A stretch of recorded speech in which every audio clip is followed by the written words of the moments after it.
खबर शामिल करते हैं कोटरी से, जहां पर साबुन बनाने वाली मल्टीनेशनल कंपनी की जानिब से मजदूरों के खिलाफ होने वाली नाइंसाफी के खिलाफ एहतजाजी मुजाहरा किया गया।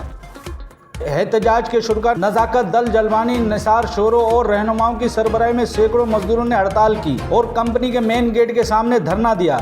इस मौके पर एहतजाज करने वाले मजदूरों का कहना था कि हम कई साल से इस कंपनी में मजदूरी कर रहे हैं, लेकिन कंपनी इंतजामिया मजदूरों के कोई भी जायज़ मसाइल को हल करने में ताउन नहीं कर रही, जिसके नतीजे में मजदूरों के हकूक़ की हक तलफी हो रही है।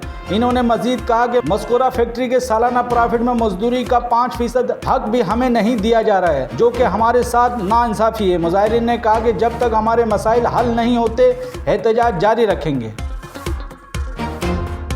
मज़ीद खबरों और अपडेट के लिए विज़िट करें हमारा YouTube चैनल HRJD में।